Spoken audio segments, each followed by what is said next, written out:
in Wayne, New Jersey. This is The innovative. I think they're really unique. The fearless. They have awesome variety. The kick-ass. I love Brave New Radio. The sensational. I've never heard anything like it. This is the one and only Brave New Radio. Here's your North Jersey weather report. Right now we are at 70.3 degrees. We are working our way up to a high in the northern New Jersey area of 87 and a low of 64, becoming partly cloudy after some morning rain. Saturday night tonight, generally clear skies, and then on tomorrow, Sunday, sunny skies, high of 84, low of 59.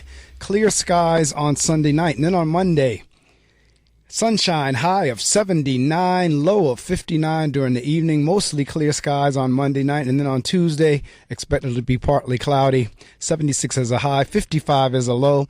A stray shower, a thunderstorm is possible during the day. Mostly clear Tuesday night. And then on Wednesday, partly cloudy skies, high of 81, low of 61. WP 88.7 FM. Brave New Radio. Brave New Radio. Yes, you are listening to Brave New Radio, and we are now in the hour for the Reading Circle with Marc Medley. And my guest is on the line, and he is Mr. Frederick Williams, is the executive literary editor of Jayed Publications, LLC, a boutique publishing house based in Los Angeles, California, with a vision to publish literary works that stress a positive image of the African American culture and its history. As an adjunct professor at the University of Texas at San Antonio, he helped to create the African American Studies minor. He designed and taught many courses to include African American politics, African American political thought, African American literature from Phyllis Wheatley to the present, politics of the civil rights movement, and of course on the Harlem Renaissance. He is the author of 4 novels, The Nomination Beyond Redemption, Just Loving You, and the historical novel Fires of Greenwood, the Tulsa Riot of 1921, which has recently been converted to a screenplay. Welcome to the Reading Circle microphones, Mr. Frederick Williams. Professor Williams, how are you? Fine. Mark, how are you doing today? I am doing well. As I said, after I heard your voice, whenever you called, I got even better. And the reason I say that, because my guests call from all around the country, and they're in different time zones, just like you're in now. And this is an early morning show. As a matter of fact, I just switched to having my guests call in at 7 o'clock Eastern time instead of 6 o'clock Eastern time. And so I'm always a little bit nervous as to whether or not the guest is going to make it because the show is so early. So once I connect with the guest on that morning, I am like relieved. I set the clock this morning to make sure I got up. Well, yeah, because you're in San Antonio, so it's about, what, 6 o'clock your time there? It's 6 o'clock here. 6 there. So had I kept the show, or, my guests up until this point, had I kept it at where we usually are, it would have been 5 o'clock your time. Yeah. So, yeah, that would have been a little bit early. So you're a part of Jayed also, correct? Yeah, Jayed Publications. Jayed, okay. I wasn't sure because I know I work in the school system with kids, and they spell their names in so many different ways.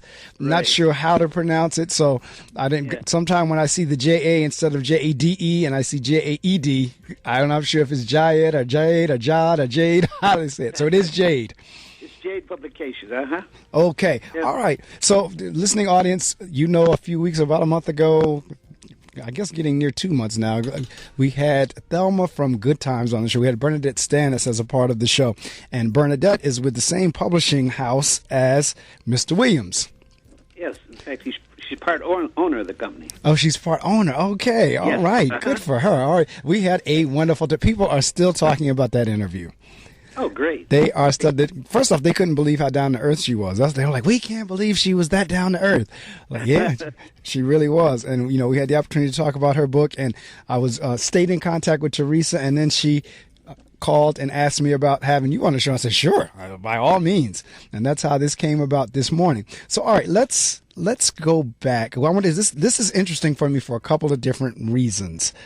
Many of my guests, even though a lot of my guests this year really have been males, but a lot of time, because this is a show about books and authors, my guests are female. And especially when we start getting into romantic or either books such as this one, most of the time they're female. So this is very interesting for me to have an African-American male who's written, for the most part, like a relationship type book or a family book.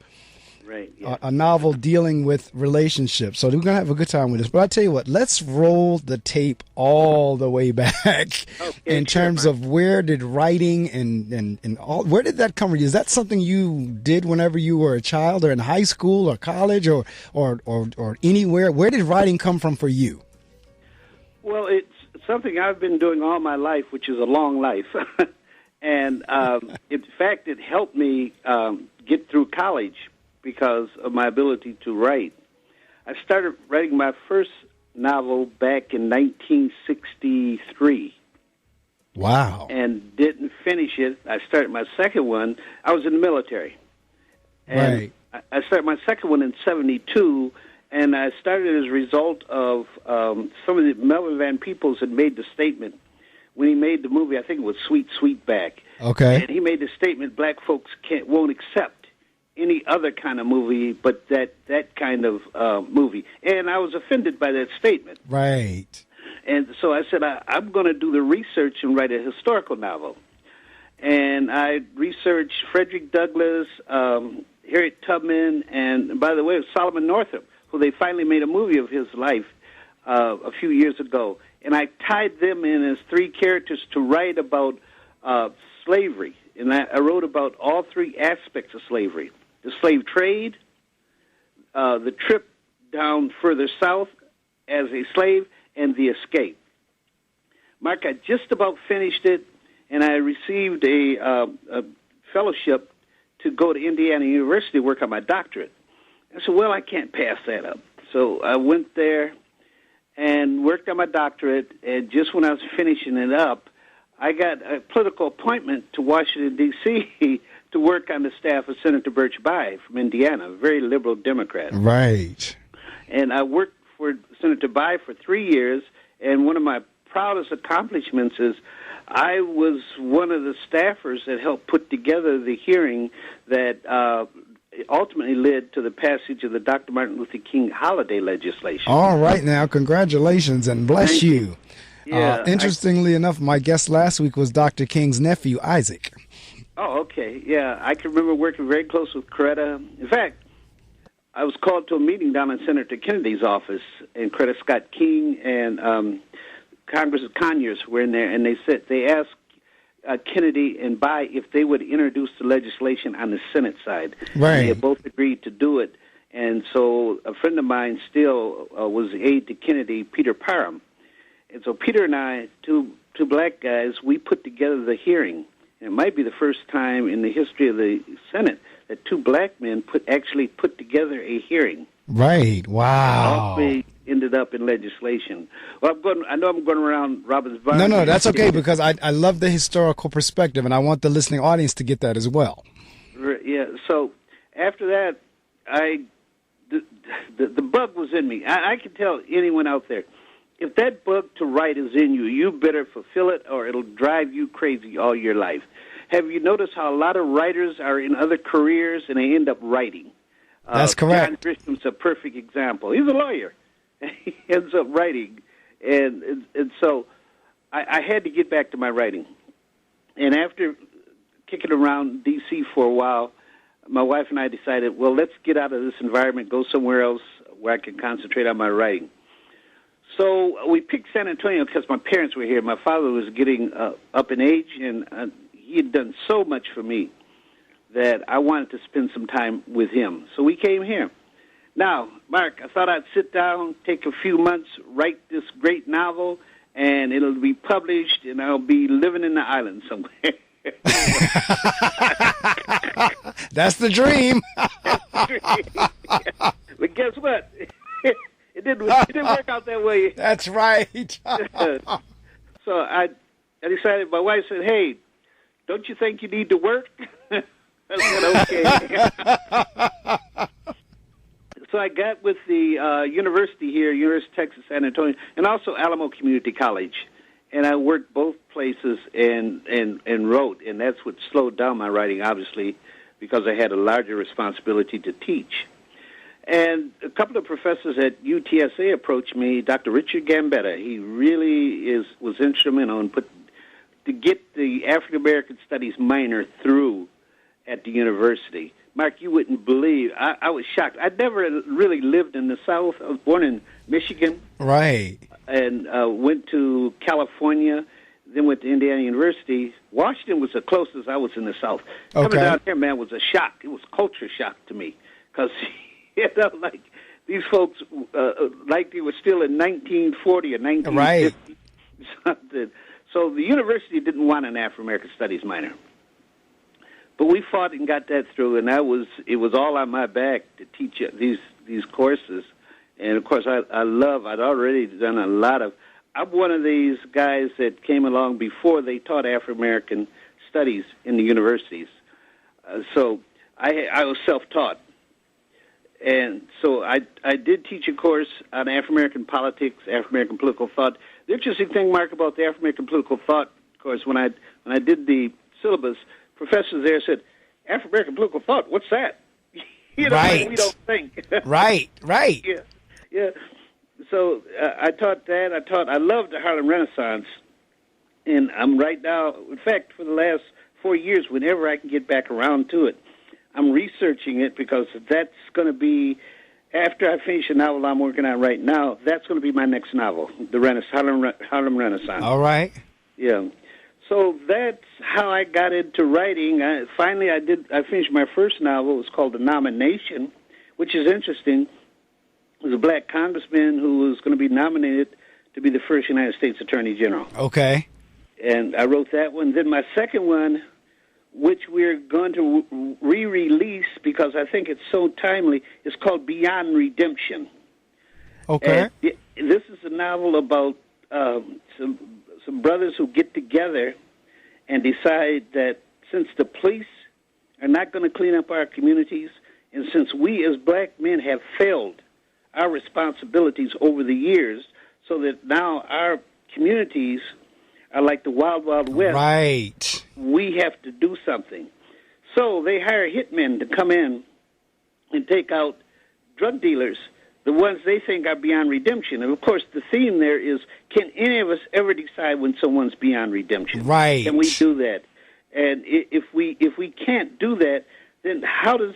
When I was lecturing on this book, I would ask people, they say, oh, how could you write something like that? And I gave an example of a young boy in Brown Bottom, Jackson, Mississippi. I was there, and this guy was telling me how this boy was going to school, and these kids didn't want him to go to school. So they took him, tied him up, and put him on fire, and he died. Now, what some of the brothers did in the community is they went to court to testify that it wasn't him. Now, he knew what was up. They wanted to get him because they wanted to use their own justice. Right. And, of course, it didn't work, and that's where I got the idea. When can you say our kids have a right to go to school and not be accosted, beaten, or stopped from learning? Right. If you can say that, then can you identify those people that are causing this? And if you can, what is your responsibility as a black man? Should your wife and your daughter be able to walk down the street without somebody calling them a right. hoes and bitches? Absolutely. And so that's what the novel is all about. It has a plot to it, but that was my major theme in that novel. And it came to me also because I'd studied way back when. I'd taken courses on Mao Zedong and the Chinese Revolution. And I remember one thing Mao did is if you couldn't readjust to his new society, he got rid of you. Now, Mark, don't get me wrong. I'm not saying that this is right. I just wanted to raise the issue. Correct. And I think it's something that... How do we clean up our communities, man? What do we Correct. do? I mean, and I've been having this conversation the last couple of days. As a matter of fact, last week talking with Isaac, we had the conversation. Yesterday, I was with Walter L. Fields Jr. He was the graduation speaker at my school, and we had that conversation as well as some other brothers I know. We've been having, it must be, the spirit must be there because those conversations are beginning to be held, at least at my level. I'm sure they're being held around the country, but you're absolutely 100% on point. that book I did, and we're bringing that back out because Chicago shouldn't happen. That's correct. When you see kids getting shot and killed, and it just again, it's like the Wild Wild West, and it's affecting our communities. So that book will be probably out in the fall. Then I did. I was traveling with some writers. This is how I got to the. It's really not a love story, and hopefully I can give you a little more details about it as we get further in the conversation. They challenged me. They said, "Fred, you always write these social relevant novels. Why don't you try writing a love story?" All right. I could do that. I said I could do that. I like the challenge. So that's where I came up with the idea of Just Loving You. And the title comes from the middle of a song by Gladys Knight. Right. Yeah. So I sat down, I started writing it, and finished it. And it's been out. Teresa and Jade wanted to republish it, especially one of the owners, Tony Jackson. He said, "Let's put this out there again." And so that's what we just re-released it. Well, I'll tell you what, it's a timely book because the family and relationships, we are in turmoil. Yes. And like you were just saying, in terms of certain things have occurred along the time, over time, that has caused us to be where we are. And the bedrock or the foundation of the country and the world would be the family. Right. And as the families are kind of being ripped apart or torn apart, or they're dropping lower and lower in the value scale, or whatever you want to call it, so is the rest of the world in the community. That's why we're in the state that we're in, because the family structures have been so out of whack. So the book is timely. That's my point in saying all that. The fact that you have a book on that is timely. The theme of that book is just what you said. Of the family, the importance of the family. I have a father figure in there. Correct. A very strong father. I did that deliberately. I was at a book signing in Los Angeles one time, and I said, I get so sick and tired of being put down as a black man. Yes. In these books. Yes. I decided I was going to lift up my brothers because, one lady said, well, my father was terrible. He abandoned us. He did this and that. I said, yeah, but my father used to get up at 5 o'clock in the morning in Saginaw, Michigan in the snow and walk to work so my mother could have the car. Right. Why shouldn't his story be told also? Absolutely. I could not agree with you more. And because my parents stayed together, and they were together until my father passed away. He died early, mind you, because he was a week before his 49th birthday. But my parents were together, and I saw the same type of sacrifices. And interestingly enough, whenever I was talking to BernNadette, she shared the story with, in terms of the woman that played Florida, Esther Roll, whenever they were casting for Good Times, how originally they wanted to cast that show without a father figure, and Esther said, right. I won't do the show unless you make it a father figure, because similar to what you just said, I had a father in my home. And you're right, African American men, now in some respects it's deservedly so, to some degree, but not to the degree that everybody is placed in the same boat. Because every African American family was not fatherless.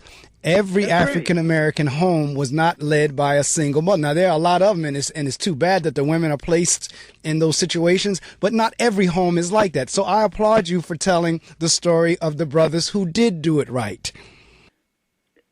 What happens as writers, and we deviate from, and we're not obligated to do it this way, but writers are supposed to look at the world the way it is and write about the way it should be. That's what we're supposed to do. Sure, we all could look at the condition of our culture. We could see the problems, but the news tells us all the time. Why do all our novels have to be about the same thing?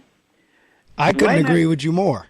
Talk about what's our utopia. And I always like to tell, when I do creative writing courses, I do one for the Zora Neale Hurston Festival in Eatonville every year, and I do it with the kids. And so I tell them before I start talking about writing, I want you to close your eyes and imagine the year is 2117 instead of 2017. And the kids 100 years from now are sitting in here, they're going to read what you wrote. Right. what is it you want them to think of you? What is it you want them to read? And sometimes when these folks talk about all this erotica, I mean real erotica stuff and the shooting and killing, I said, do you want your great-great-great-granddaughter to say, that's all my great-great-great-grandfather or grandmother could write about? Right. What about the positive things? Right. And that's the big thing, and that's why I work with Teresa and BernNadette and my wife and Tony to put this company together, because we need a counter to this stuff, man. Yes. 100 years from now, I want someone to say, well, Jade at least tried. Right. You know, we tried to give you a better impression of your ancestors. I know that's right. Yeah, we weren't all thugs. We weren't all hoes out on the street as these people write about. And I just right now our goal is to only publish those things that reflect a positive image of our race.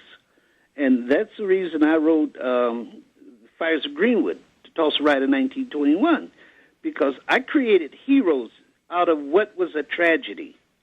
I created heroes of the folks that stood up to those races that came across those tracks and destroyed that Black Wall Street. And speaking on that book, when I go around and talk about Fires of Greenwood, I ask people, who's the hero in America, Davy Crockett or O.B. Mann? Right. And everyone will say, who is O.B. Mann? Right. Yeah. and there lies the problem. Right. That's absolutely right.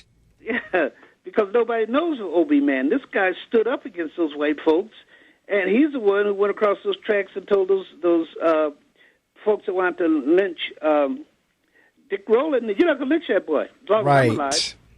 And so those are the kinds of things we want to do. But now, see, while you're on that point, in terms of, and that's where, again, I applaud you all, you, BernNadette, Tony, your wife, everybody that's doing this, because, and I really hope at some point, if it's not already doing it, that it filters down to our young people, because especially in the African American community. Now, this show is not necessarily just geared toward African Americans, and what I'm about to say is for everybody, because each ethnic group, especially like in the Jewish tradition, the Jewish culture, they're very big on teaching their history to the child, I think, at birth. Absolutely. Like as soon as that child comes out, history is being taught. As African Americans, we need to do the same thing.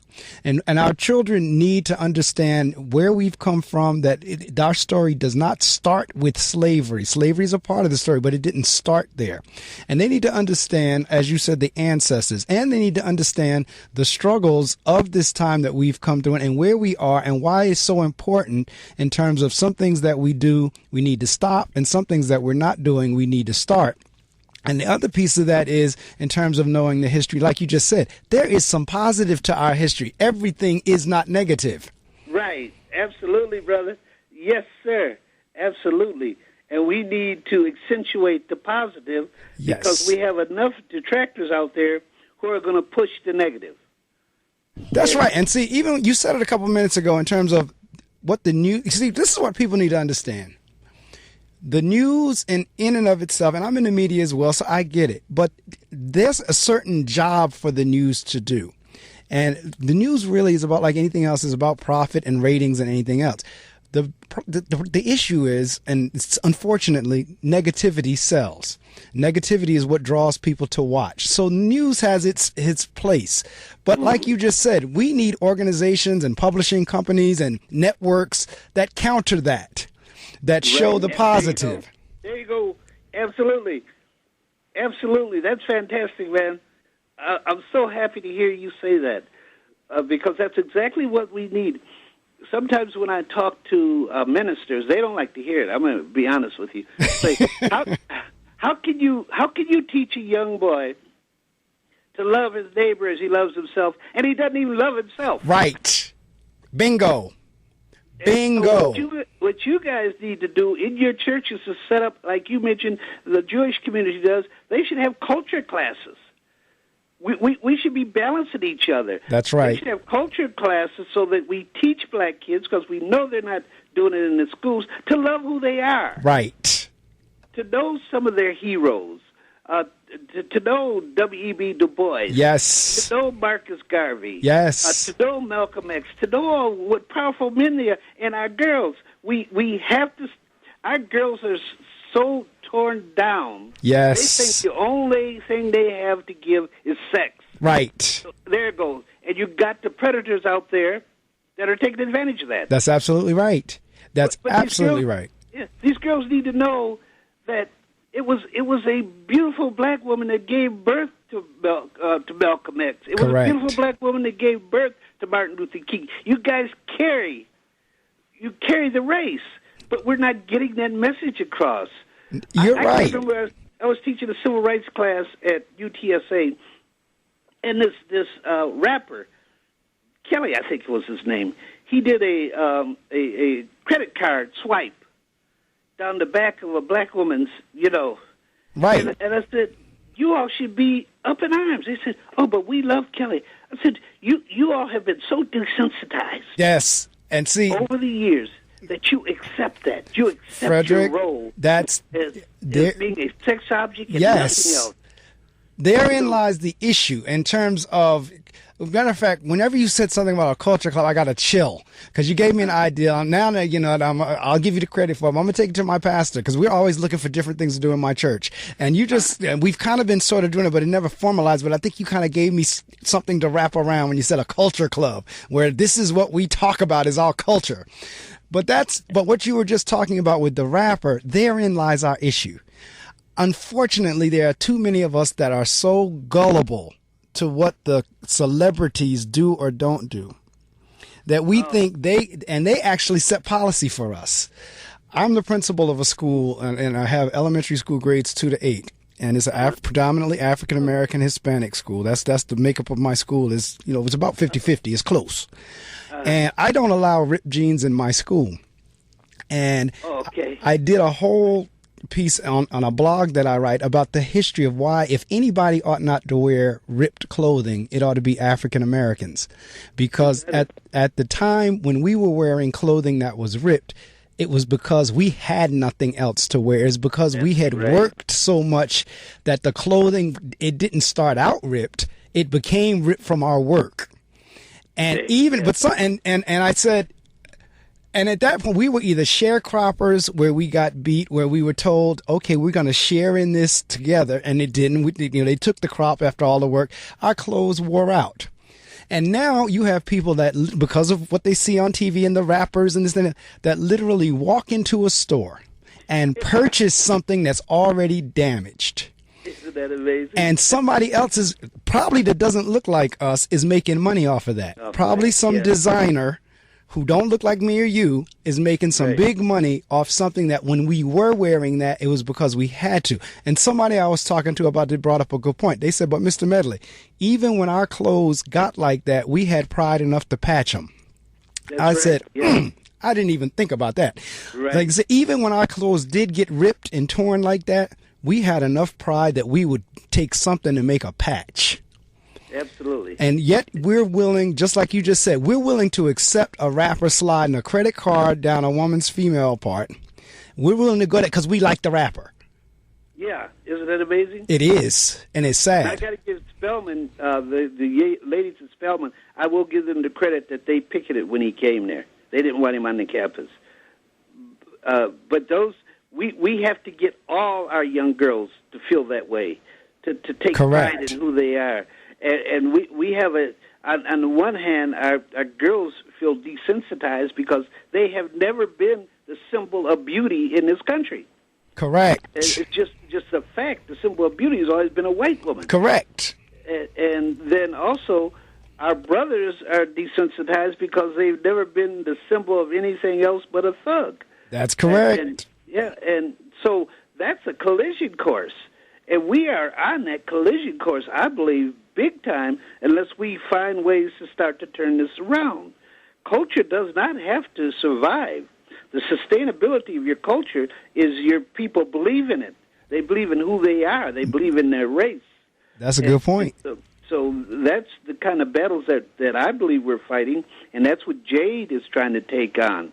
BernNadette Stanis needs to be the next now that we've lost her, she should really take on the role of Maya Angelou now. Right. Because the role she played was so important in this film. Right. I tell her that. I said, BernNadette, you played one of the most important roles ever on television.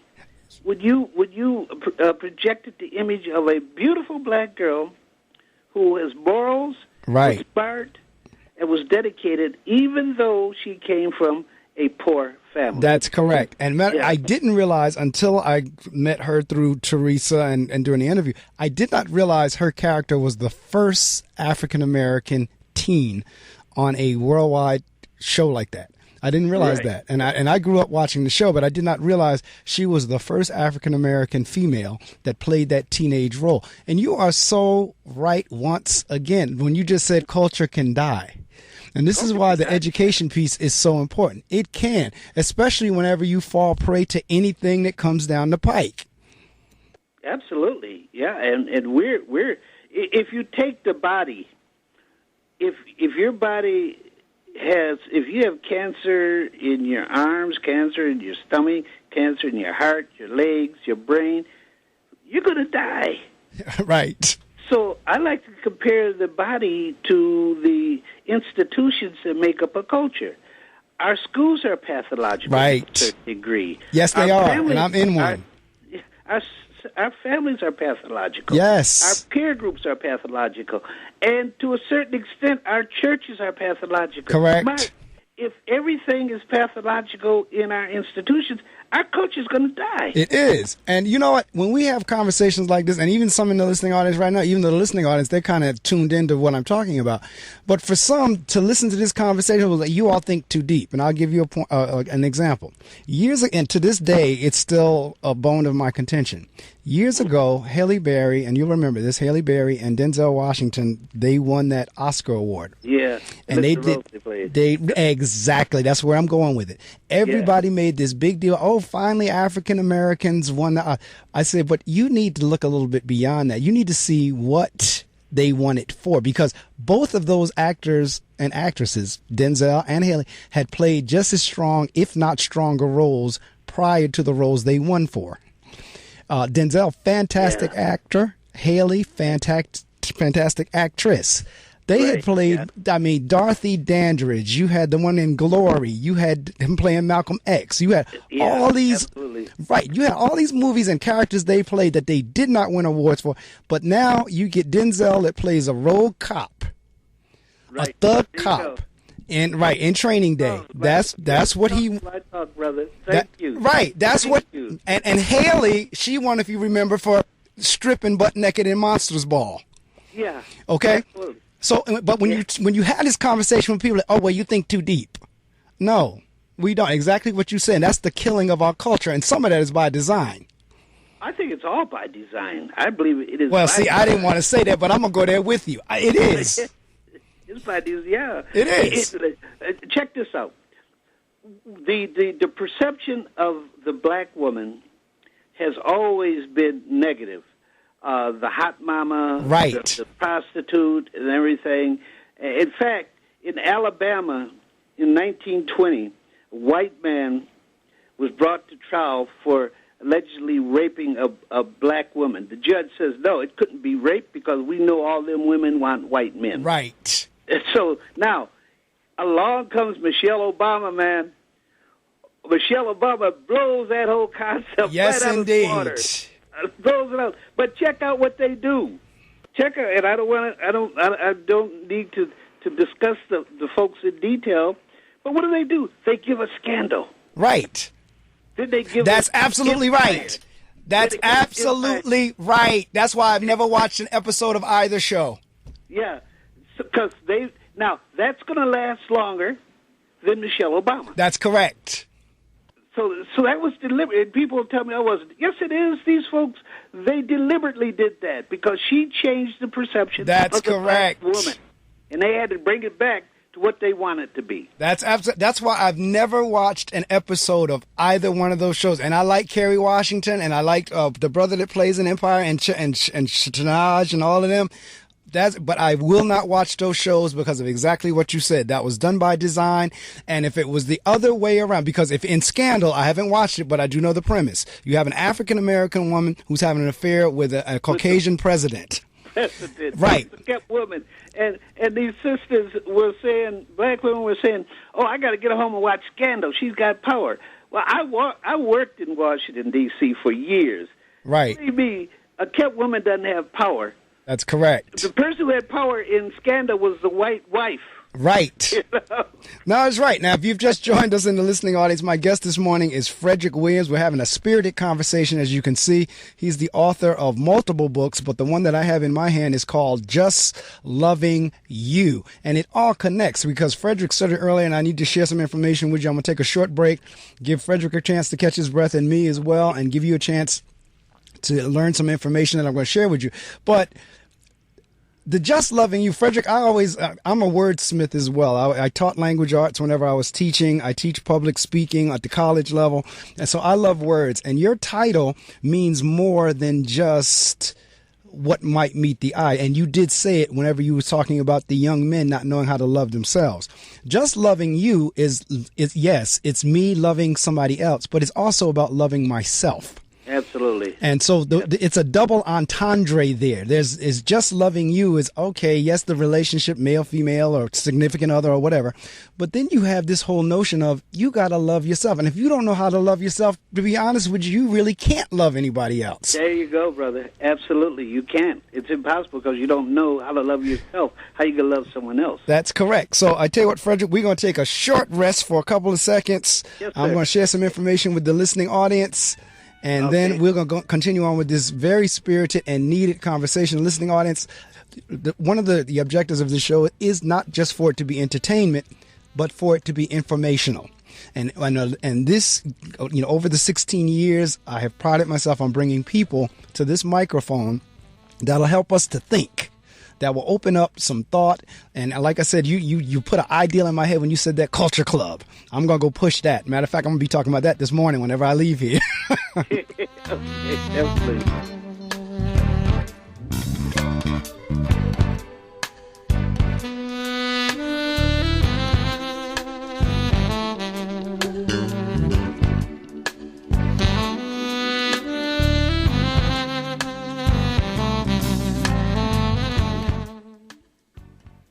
I really didn't feel safe anymore at home. Every year, tens of thousands of youth experience homelessness. The possibility of sleeping out on a park bench, it's not something that a 15-year-old should have to think about. 1-800-RUNAWAY provides 24-hour access to a nationwide network of housing and support services. I felt such warmth. I felt comfort. I felt safe. Call 1-800-RUNAWAY. Go to 1-800-RUNAWAY.org or text 66008. We can end youth homelessness. It only takes a minute to find out if you may have prediabetes, and you can do it at doihaveprediabetes.org. But you're probably not going to, are you? Kids, work, listening to the radio. You're busy, which is great because busy people can't get prediabetes. Oh my, I read that wrong. They can. Should have worn my glasses. So visit doihaveprediabetes.org and take a short test, because prediabetes can be reversed. Brought to you by the Ad Council and its pre-diabetes awareness partners.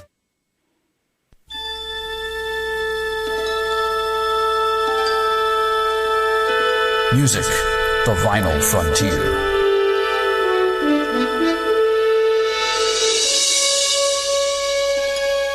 Tune into the adventures of Rewind to Now.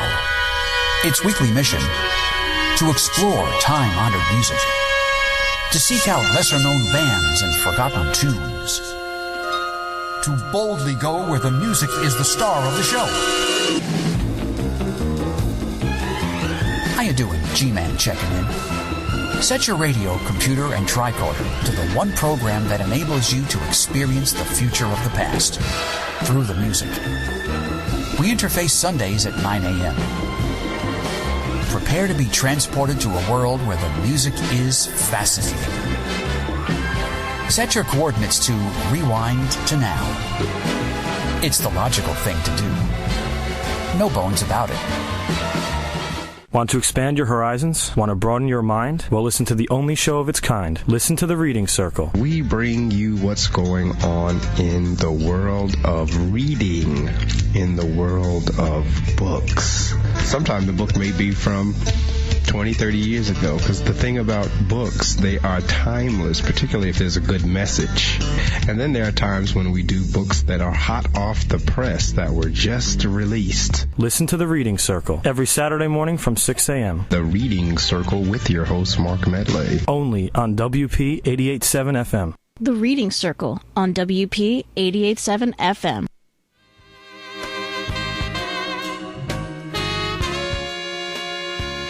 Yes, indeed. That's what you're listening to right now. You're listening to The Reading Circle with your host, Marc Medley. My guest this morning calling all the way from out of the state where everything is large, where everything is big. That is none other than the Lone Star State, the state of Texas, calling out of a city that I am very familiar with because I spent some significant time there in terms of my training for the Air Force, the main training base for enlisted. I think the only training base for the Air Force for enlisted is in San Antonio, Texas. And so I did spend some time there as I did my boot camp many years ago, back in 1987. I was there January of 87 to, January 87, 88. Yeah, January 87. Through March or April, sometime during that time frame I was done. And plus we had friends that lived there that I went to visit prior to doing boot camp there. So I'm very familiar with San Antonio and the Riverwalk and Alamo and the zoo. Went to the San Antonio Zoo. So really kind of saw all the sights of San Antonio. So Frederick is calling out of there. And we're talking about his work, but we're also talking about how his work fits into a larger picture. In terms of, one, Jade Publications kind of countering the negativity that you constantly see. Also, kind of helping folks understand that the picture that's always painted about African-American families, African-American men, that's a part of it, but it's not the whole. And all the time we get hit with is the same thing over and over. The deadbeat dads, the this, the that, the mother. I mean, Frederick, I used to teach a diversity course when I was working in corporate America. And we used to do an exercise where we would hang the big Post-it papers all around the room, and we would put the various groups at the top of the page. We'd take a Sharpie marker or a marker, a magic marker, and we would put groups on each Post-it piece of paper, of poster board. We would put African-American men. At the time we said black women, black men, Jewish women, Hispanic men, Hispanic women, gay, lesbian, so forth. All the way. And I traveled the country doing this workshop. And what we would do is we would hand the participants the little yellow stickies. And we would say, don't put your name on there. Matter of fact, you don't even have to believe what you're writing. Just write something you've heard about each one of these groups. Oh, okay. Frederick, no matter where I went around the country, the same things came up for each group. Wow. And part of it was with the black men, and the reason I'm going to stay with it because they for each group, the same things came out from the participants. For black men, it would be lazy, don't want to work, have many women, have many children. For black women, it would be slack, promiscuous, so forth and on down the line. And then again, whenever we'd get to white women, housewife, docile, trying to think of some of the other things that would be on the sticky. Loves her husband, yada, yada, yada. And at that time, that movie White Men Can't Jump was out. So a lot of times on the little yellow sticky, it would say can't jump. Under white men, it would say can't jump. But I mean, it was no matter where. I did the workshop in Pittsburgh. I did the workshop in New Jersey. I did the workshop in Florida. Wherever I did the workshop around the country, the same. I could have taken the little yellow stickies and just posted them on each poster. And that just goes to show in terms of the stereotype. Like for athletes, it would put dumb jock. And this is going back like years ago, and I still remember them little yellow stickies. No matter where we go, we got the same responses. And that's because of, like we were just talking about, that's what we're constantly fed. There's perceptions. Absolutely. Perceptions become reality. Absolutely. And that's what's happened to us over the years. It is, and that's why, I mean, what you all are doing with Jade is so important. Matter of fact, what's sitting here while we were on the break, what came to my mind is because lately, and I don't know what God is doing. God knows what he's doing. I don't know what he's doing, but he's been bringing people to me that we're having these same discussions. So what I was sitting there thinking about was maybe I'm going to get together some type of a conference call or an email or something where I get all of us together that are talking this, because last week it was Isaac, yesterday it was Walter, today is you. I've had a couple other brothers. Maybe I'll get about the 5 or 10 of us together on either a conference call or either something, and kind of have like a little think tank in terms of how can we address some of these issues that we're talking about. You never know where it'll go. I think you should go further than that, Mark. You'd bring us all together for a weekend. You know what? You're right, Frederick. I can't agree with you more. Yeah, you could do that because you have the in a way, the bully pulpit is the microphone. Correct. And you reach the people. Yeah, we need to do that. We need to discuss how do we counter what's happening to our race. We owe it to the future, man. We owe it to the kids not born yet. True. Our ancestors saved the race for us, and they went up the rough side of that mountain, man. Right. It made it. And we're here now talking on the phone, and we need to be doing the same thing for two people 100 years from now. Hopefully, Mark, we'll be having this talking like we are.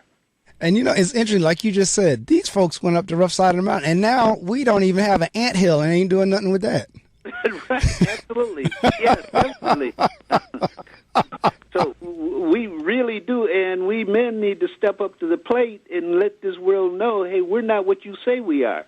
I refuse to accept it. I do too. I have never.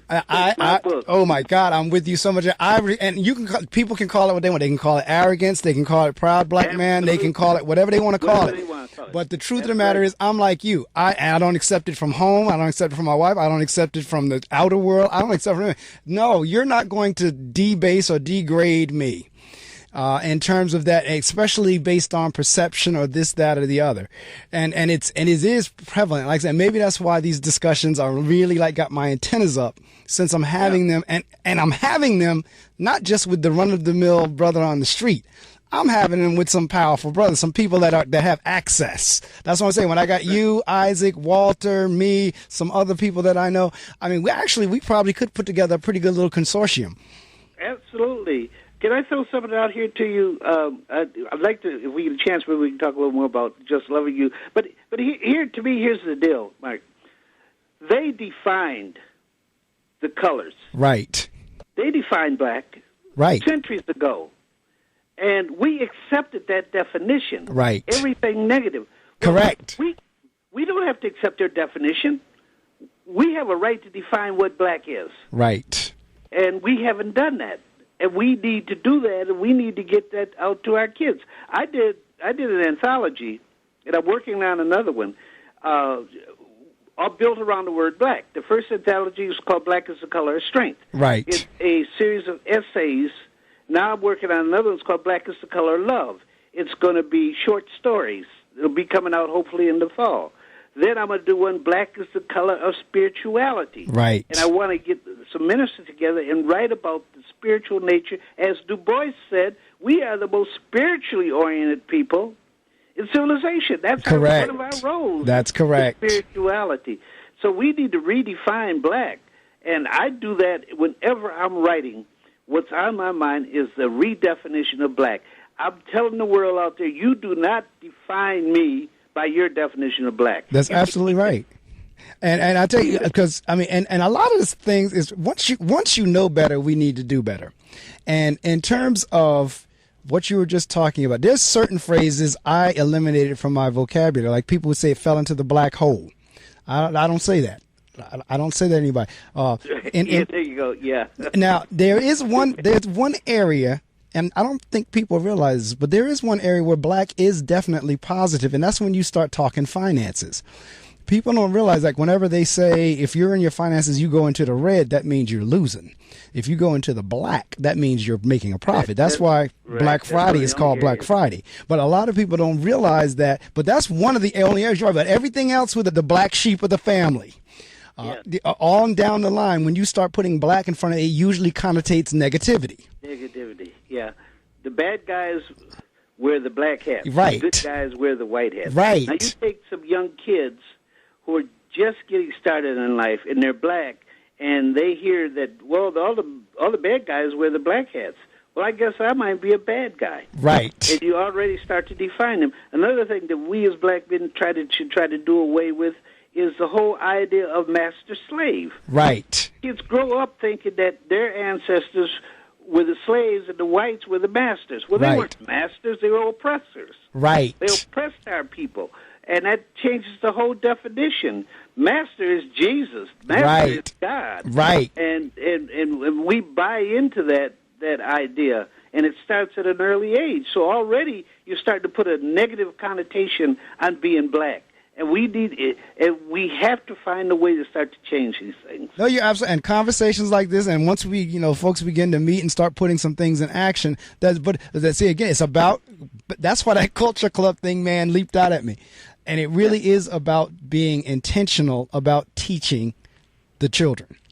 Absolutely. And if we have to get them in a club environment, or once a month we meet to talk about this, or once a week or whatever, then that's what we're going to have to start doing. Because like I said, we do it kind of like a person like me who runs a school. I get the messages in, whether subliminally or whatever. Yeah, you can do it right. Right. Everybody doesn't do that, but I know I intentionally do that in commentary and things that I do with the kids, so forth and so on. I'm constantly helping them understand how great it is to be what you are. Whether you're Spanish, African American, white, Jewish, Irish, whatever. Yeah. We celebrate all of it because I want people to be proud of who they are and where they come from. I serve in a city that's third largest city in the state of New Jersey that gets a bad rap. The city is Paterson, New Jersey. I mean, people look at you as soon as you say Paterson, they look at you like, what? Oh, we're sorry. My condolences. You live there? And you were talking about Wild West City, like Chicago. Paterson is like a mini Chicago in some respects. And so whenever we say Paterson, and yesterday the guest speaker at the graduation told the children, don't you ever be ashamed to say you come from the city of Paterson. That's right. Absolutely. Great. Yes. So back to what we were talking about with your book, Just Loving You, part of that culture is learning how to love yourself for who you are. And you're right. We have been programmed. There are some people, Frederick, and you know this, and I know, there's some people that hate being black. They do. Absolutely. And I think a lot of our kids, how can I aim a gun at you and call you a black MF? Right. Unless I don't like myself. Right. That's absolutely right. Yeah. And I'm laughing because I remember I have a cousin, her name is Kathy, and we called her Kat for short. And Kathy is extreme. She's really dark, pretty dark skin. Because that's the other thing people don't realize. Really dark is pretty. Oh, absolutely. Really dark. And so she had pretty. And I remember as a kid calling her old black cat. And people go, well, what color are you? Right, yeah. But to your point, I hear a lot of kids say, your old black self. Well, what color are you? Right. But you can put a negative behind black. You black MF. Right. Or you black SOB. Right. You're equating black with those negative terms. Correct. That's how you view yourself. Correct. And so that's why, again, your title is so important. As a matter of fact, there's a different cover on the cover that I see where Amazon advertises it versus the cover that I have in my hand. I love the one that I have in my hand is the couple. Yes, we changed it. Jade changed it. Teresa wanted to change the cover, and we picked that cover, and I was okay with that. And that's the one that, if someone wants to purchase the book, that's the one they'll get. Okay, well, I love that one because you know what it is? That old adage of a picture says 1,000 words. Mm-hmm. That picture says a lot in terms of strength. Yeah, doesn't it? Yes. It does. And neither one of them's eyes are open, but it says a lot. I mean, you could see the brother with his muscles. You could see, right. She's not necessarily provocative, but at the same time, she has a seductiveness about her in terms of the way the dress. Has a beauty. Yes. She has an essence about her that is beautiful. Right. And it's not something that's like really out there pornographic or erotic or this, that, and the other, but it still has that, like you said, that essence. Right, absolutely, and that's what we're trying to capture with that cover. Now, there's a storyline to this. Folks, I know you've been listening to us talk about it. The title of the book is Just Loving You, and there's a storyline in there, and the character is Big Casey Mitchell. I'm reading from the back. Actually, I'm reading BernNadette's I'm reading her line on the back. It said, Big Casey Mitchell has promised to support his son for 2 years while he attempts to write and publish his first novel. If Jason can't get the job done within that time frame, he's going to find himself back running the family's very successful construction company. Every time he gets down to work, the phone rings, and it's either his sister Jacqueline asking him to track down her philandering husband, or Teresa, his other sister, complaining about Jacqueline.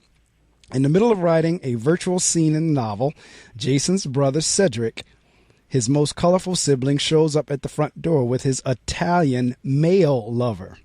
One night, Jason's best friend, Elliot, entices him to go for a drink at an exotic gentleman's club. Jason experienced Dominique's dancing, and she proves to be his greatest distraction of all.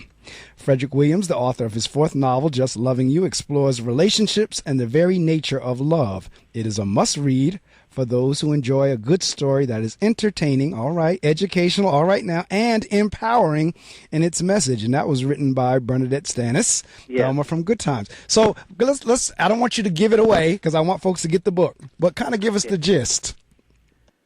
Well, the story is somewhat of a twist in terms of how we view, let's say, exotic dancers. And you're going to enjoy Dominique because she's a different kind of exotic dancer. She's educated, she has goals, and believe it or not, she has a moral compass that she works from. And Jason is just enamored by her. Not just the beauty, but her personality, and who he knows there's more to her than what he sees. Right. And that becomes a distraction because he has to find out who this person is. And of course, this other sister, Teresa, is the one that exudes that strength, that determination. She goes to law school. She gets her law degree. She comes back to Los Angeles, and the mother wants her to be a lawyer for the company, and she says no. And she goes down in Watts, and she works as a legal aid attorney.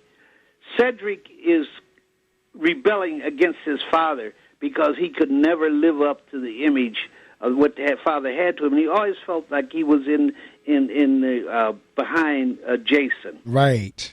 Jason carries the burden of all his siblings. They all come to him. And good writing, at least the way I've studied it, is you put obstacles in the way of your hero. First of all, you want your reader to pull for your main character. That's correct. Jason, you want everybody, Jason, we hope you get that novel done, because we know that's what you want to do. But if at the very beginning he finishes the novel, you have no story. So you have to throw all these obstacles in his way. Correct. And each one of them makes it more difficult for him to complete his novel. And in between, I think I have some messages. I just love the scene where he and Elliot go to New York to the Harlem Book Festival because Elliot has been invited to read his poetry at the Schomburg Theater. All right. They're walking down Malcolm X Avenue right. and 7th, and Jason said, I'm walking down the same streets that Claude McKay walked down and Langston Hughes walked down. I'm trying to tie that history together, that all our culture, our culture, our writing, our literary culture comes out of Harlem, man. Right. Of the 20s. That's right. Great people. And so I have that in there. I have a great scene where Dominic agrees to go out with Jason finally, and he takes her to Palm Springs. And they go in and they listen to a lady who does, golly, I'm having a mind slip here, Nina Simone songs. Right. And so Jason said, you like Nina Simone? Because you wouldn't think a dancer would like Nina Simone. Right. Because I love Nina Simone. And they start to fall in love without the sex in Palm Springs. Right. Okay. And so the novel, we want to see if Jason 1 is going to complete that novel, and that drives the story. That drives the plot. Now, did you have everybody read the book and think you were writing about them? No, I haven't gotten that. Oh, that's good. I mean, because a lot of times, depending on the the type of book, a lot of times people would think, well, was I that character you were talking about? Was I? I haven't gotten much of that, but I think that your readers will enjoy. Books should be, like BernNadette said, entertaining and empowering. Yes. They should be both. Entertaining is very important when you write a novel. But we do so much writing without a message. Right. And you should never read a novel and get to the end of it and say, what in the world have I just spent 3 days reading? You are absolutely right. And I'm an avid reader. That's why I'm laughing, because I'm reading anywhere from 10 to 15 to 20 books at any given one time. And you're absolutely right. Some of them I literally have to just skip through. Like, I can't keep going through this. This is redundant. It's this, that, and the other. There seems to be no end or no message. And you're absolutely right. And a lot of times, in many instances, the message is a redemptive message. Yes, absolutely. So I tell you what, it's 8 o'clock. I need to take a hard stop. We'll continue the conversation. But listening audience, you know what I'm going to do. If you haven't by now, let somebody know that Frederick is on the air with me. Please do so, as we're down to the last 15 or 20 minutes or so of the interview. They missed a whole lot. My mother texted me, Frederick, and said, brother, this is a good one this morning. Oh, great. Absolutely great. She's listening. I appreciate it. She's listening out of Georgia, out of Louisville, Georgia. Oh, and great. She texted me and said, ooh, this is a good one this morning. And so hopefully those of you, you've done the same thing. You've let somebody know that Frederick is on the air with me. We're going to do what we need to do at the top of the hour, and then I'll give you the weather, and we'll come right back. WPSC, Wayne, New Jersey. On the radio, 88.7 FM. Online, gobrave.org. A tune-in radio station. Part of the William Patterson Broadcast Network. Broadcasting live from Hobart Hall in Wayne, New Jersey. This is The innovative. I think they're really unique. The fearless. They have awesome variety. The kick-ass. I love Brave New Radio. The sensational. I've never heard anything like it. This is the one and only Brave New Radio. Here's your North Jersey weather report. Right now, we're holding steady at 70.4 degrees. We're working our way up to a high of 87, and we're going to drop back to a low of 65 tonight. And then on tomorrow, Sunday, it is going to be mainly sunny. High of 84, low of 60, clear skies on tomorrow night. And then on Monday, mostly sunny skies, clear skies as well on Monday night. 80 as a high, 59 as a low on Tuesday. Expected to be partly cloudy. A stray shower, a thunderstorm is possible. High of 76, low of 56. And rounding out the forecast on Wednesday, intervals of cloud and sunshine. High of 81, low of 61. WP 88.7 FM. Brave New Radio. Brave New Radio. Yes, you are listening to WP 88.7 FM on the FM radio, but I'm more concerned with, let me say that. I'm more concerned, but I'm really thrilled at the fact that we can be heard around the world. I'm glad that we're heard locally, but when we went to webcasting and web streaming, where anybody, like I just told you, my mother is listening in Louisville, Georgia. She's listening on the computer. You can be in Africa. If you have internet connectivity, you can hear the show as long as you have your speakers on. So that's gobrave.org in northern New Jersey on the radio, WP 88.7 FM. My guest I've been talking to, and we've been having a spirited discussion, is Mr. Frederick Williams, and he is the author of 4 novels: The Nomination Beyond Redemption, Just Loving You, and the historical novel Fires of Greenwood, the Tulsa Riot of 1921. And I cannot agree with you and BernNadette more in terms of the books having a message. That's the whole point of reading, because I tell you, Frederick, it's tough to get folks to read as it is. So once they do get reading, you better have something they're going to say, I'm glad I read this. Right, absolutely. There's nothing worse for a writer than someone to get to the end of the book and say, oh, my gosh, I'll never pick up his or her book again. Yeah, that's right. And what battle I do with a lot of writers, they think it's good if you leave your reader hanging at the end so they'll read the sequel. That is the worst thing you can do. Right. They want to feel fulfilled at the end of that first novel. And I guarantee you, if you do that to them, there's very few who are going to pick up and continue. They don't like that. Readers don't like that. And some of the things also that you have to do as a writer is you have to make your reader like your character. Right. I have a myriad of things I could do besides reading your novel. That's right. And if I don't like this character, why the heck am I going to keep reading it? That's true. No, I don't want this. And there are more distractions now than there have ever been. I mean, social media, the electronics, and everything else. Those things weren't around when we were kids. I mean, right. So we could read. Right. And one other thing that your listeners need to know, especially if you have some writers out there, is you have to get away from telling the story. You have to show the action. Right. That is mandatory in writing today. Your reader wants to feel like they're right in that story with these characters. They're experiencing it with them. It's called the invisible hand of the writer. That's Get correct. out of the story, and just let the story tell itself. No, you're right. Because again, in today's times, because everything is so quick and everything is so fast and everything is so interactive, the attention spans of most people is like a gnat. Yeah, so really, if they can't get into the story like you just described, they're going to put that book down. Really, yeah. It's called the hook. You want to hook your reader at the beginning, and you want to hook your reader at the beginning to read your story, and you want to hook your reader at the end to read your next book. Correct. And so those are things that any writer has to try to master in order to get folks to keep reading. Now, one of the problems I've had over the years is that some of the writing, if you, and you know this, Mark, if you, and Terry McMillan started this whole thing of put down the brother and you get published with Waiting to Excel. Right. After she did Waiting to Excel, every sister out there picked up the pen and thought they were writers.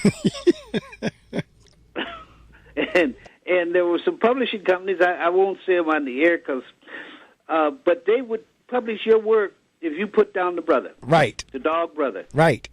And I was hoping maybe this affinity for these relational novels at some point where you got Billy meets Susie, Billy has sex with Susie, Billy cheats on Susie, and Susie is heartbroken. Right. Would end. Right.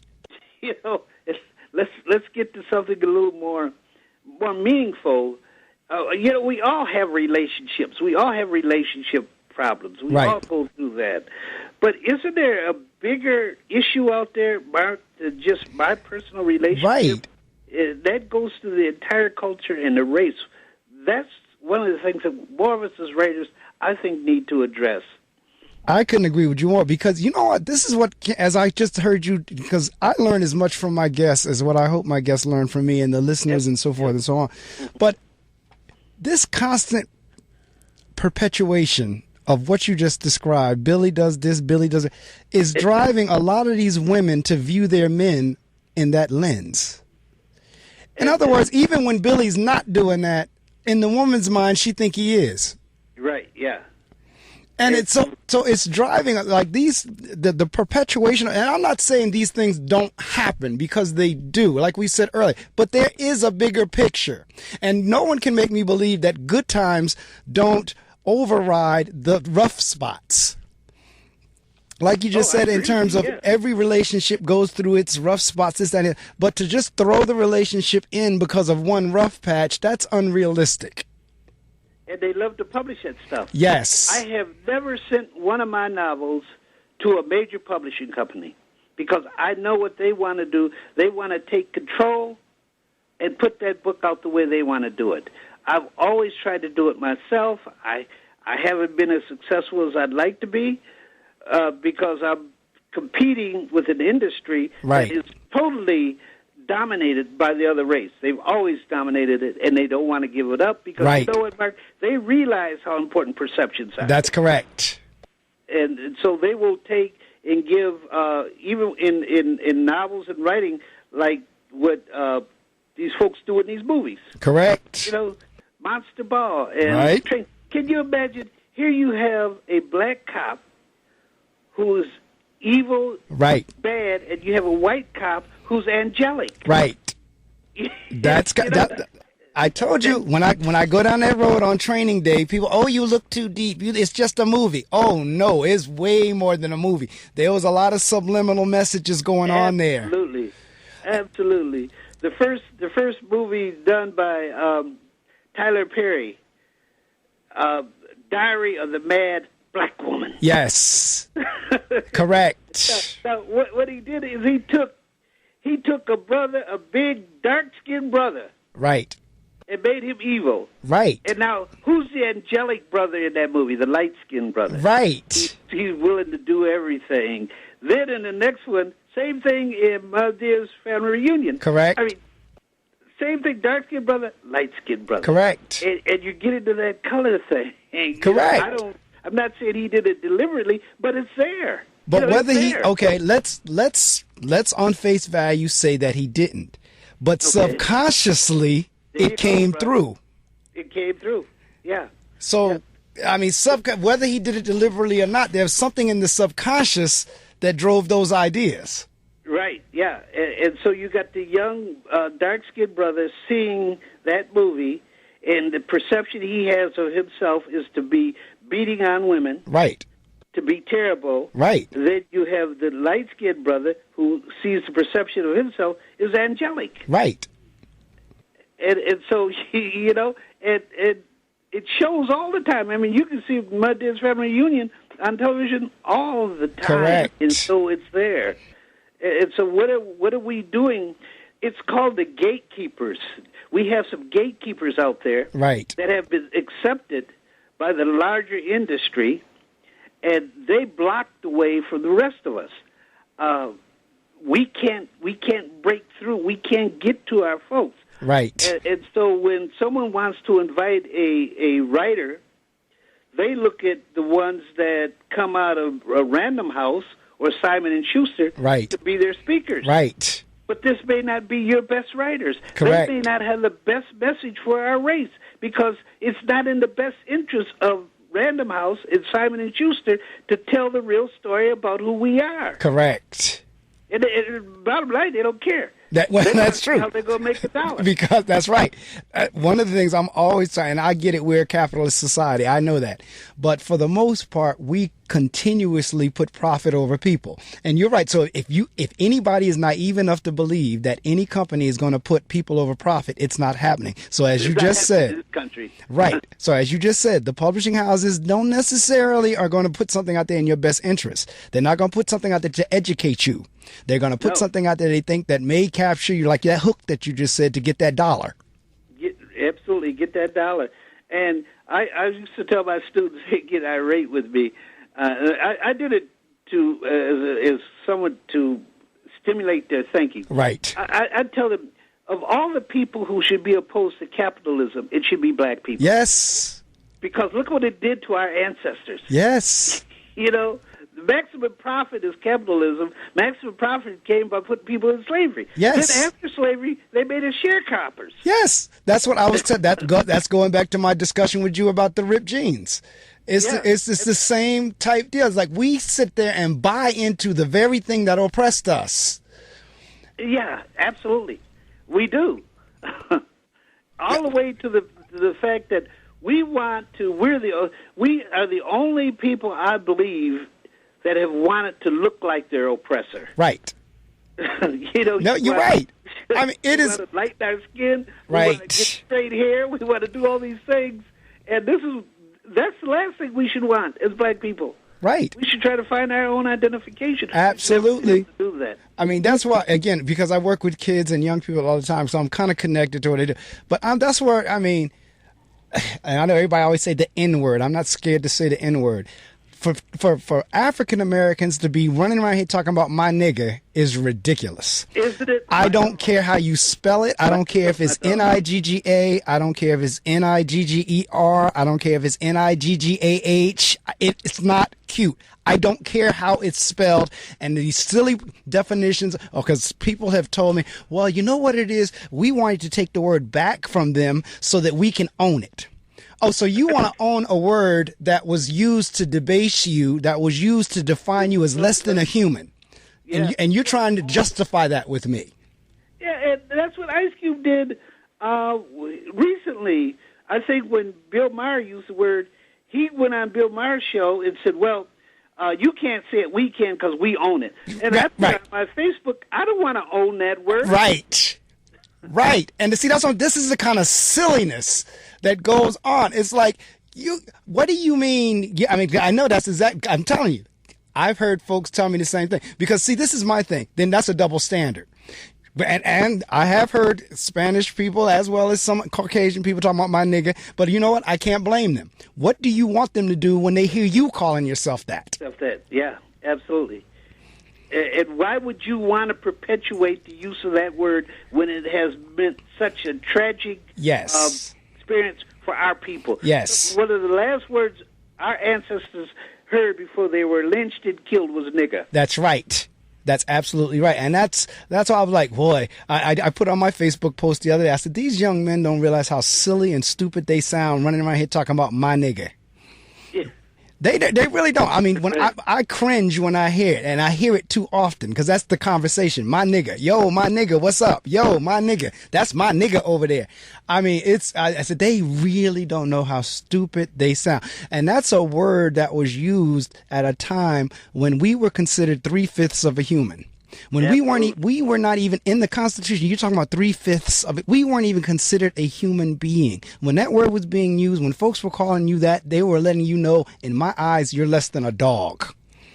Right. You're just property. Yes. Yeah, you're just a piece of property. Yes. Absolutely. So I think that I would be willing to take your lead and get involved in something, because that's exactly what Jade is all about, what you're talking about. And we as brothers need to get together, those of us who are concerned about these things. Right. Mark, we may go to our grave not making a major change, but, Mark, at least we can go to our grave saying we tried. That's right. That's absolutely right. We tried to make a difference. And I am really totally concerned about what it's going to be like for our kids, our great-great-great-grandchildren 100 years from now, even if there's going to still be a black race here in America. I could not agree with you more. And see, again, it goes back to the title of this book, Just Loving You. Until we really learn to appreciate and love ourselves, understand our history and our role and where we've been and what we've been told and brainwashed with, until we really get a better understanding, like you said, the few of us who kind of do get it, kind of start getting the message out there and people start taking them, because that's the other piece of it. Those of us that do get it start sharing the message, and then you don't have anybody receptive to it. They think we're the crazy ones. I know. We are, unfortunately, my friend, the most psychologically emasculated people in the history of civilization. Yeah, well said. No race of people have been torn down based on their features like we have. Well said. Yeah, and we have to try to turn that around, and that's what Jade Publication will continue to do as we move forward. And that's what I'll be doing with the rest of my writings in the future. Well, I applaud God willing, you. the creek don't rise. I know that's right. Well, I tell you, I'm gonna get it because I have Teresa's. I don't think I have your email address. I think Teresa was the one that corresponded with me, but I want to get your email address because I think I am going to email all the brothers I've been talking to over the last few days. I'm going to email us together and kind of see if we can get something, whether it's a conference call, whether a weekend, whether it's something. I'm going to see, I think, because the idea is really beginning to kind of take root with me as I had this conversation with you. So I want to get your personal email. You can have Teresa email it to me or however we want to do that, because we've come down to the last few minutes of this interview, and boy, have I enjoyed it tremendously. I mean, the show's been on the air 16 years, and each year it just gets stronger and stronger, better and better. Great. And the conversations get deeper and deeper. And I said, this is 2017. I started my year off with Dr. Steve Perry. It was a deep conversation. And it's just from that point on, my guests have just been one educational gem after another. And you're stimulating it, my brother. You're keeping it. You got the mic. And so keep doing what you're doing, please, sir. It's very important. You make me feel that some of the things I think, the ideas I have, the concerns I have the opportunity to share them, and it's only because you give me that opportunity. And I do appreciate that. And I certainly hope that you continue please continue doing that, Mark. It's so important. Well, I will, and any of your authors through Jade that Teresa knows to get in touch with me. And any of them in your stable or any of them in your shop or in the company that you want on the air, just let me know. It's just a matter of scheduling the date, and that's open to all of your authors. Tell Teresa, get them to me. Yes, sir. We'll get them scheduled. And because it is so important, and while I do have this platform, we do want to use it for good.